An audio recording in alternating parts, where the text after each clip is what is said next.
ॐ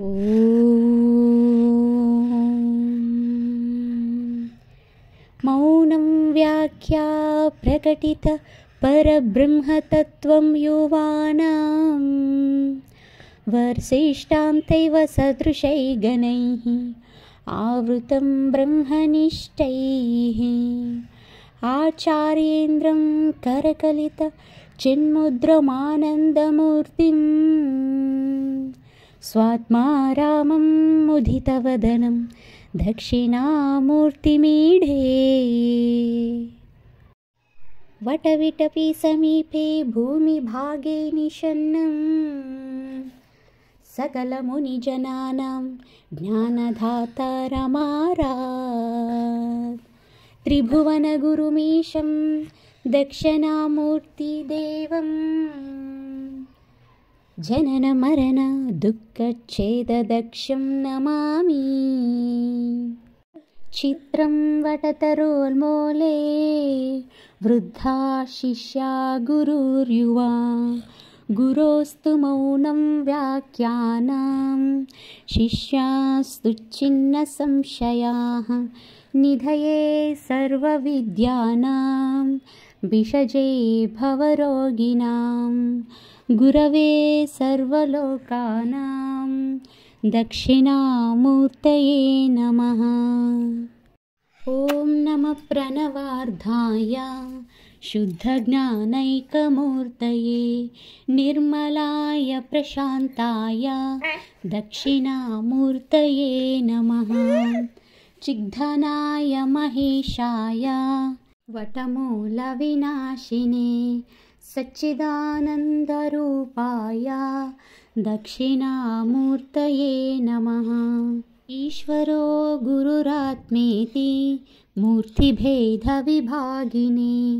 व्योमवद्व्याप्तदेहाय दक्षिणामूर्तये नमः। विश्वं दर्पणदृश्यमाननगरे तुल्यं निजान्तर्गतं पश्यन्नात्मनि मायया बहिरिवोद्भूतं यथा निद्रया यश्चात् कुरुते प्रबोधसमये स्वात्मानमेवाद्वयं तस्मै श्रीगुरुमूर्तये नमः। इदं श्रीदक्षिणामूर्तये बीजशान्तरिवाङ्कुरो जगदिदं प्राज्ञिरविकल्पं पुनः मायाकल्पितदेशकालकलना वैचित्रचित्रीकृतं मायावीन विजृम्भयप्ति महां योगी वयं स्वेच्छया तस्मै श्रीगुरुमूर्तये नमः। इदं श्रीदक्षिणामूर्तये यश्चैवास्फुरणं सदात्मकमसल्कल्पार्धकं भासते साक्षात् तत्त्वमसीति वेदवसचायो बोधयत्याश्रितां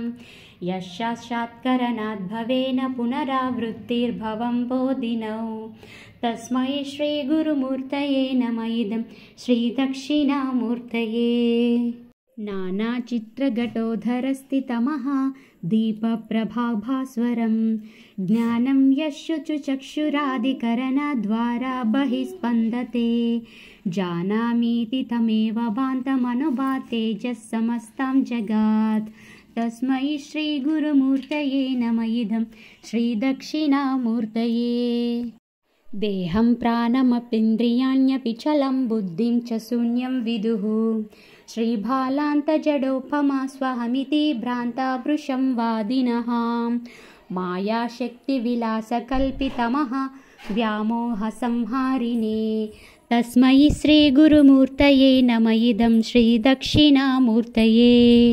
राहुगस्त्रदिवाकरेन्द्रसदृशो मायासमच्चाधनात् सन्मात्राकरणोपसंहरणतो यो भूतु सुप्तः पुमान् प्राग्रास्वस्वमिति प्रबोधसमये यः प्रज्ञविज्ञायते तस्मै श्रीगुरुमूर्तये नमः। इदं श्रीदक्षिणामूर्तये बाल्यादिष्वपि जागृदादिषु तदा सर्वस्व स्वस्थस्त्वपि व्यावृत्तास्तनुवर्तमान महमिद्यं तं स्फुरं तं सदा सात्वानां प्रकटीकरोति भुजदां यो मुद्रया भद्रया तस्मै श्रीगुरुमूर्तये नम इदं श्रीदक्षिणामूर्तये। विश्वं पश्यति कार्यकार न तया स स्वामी सम्बन्धितः।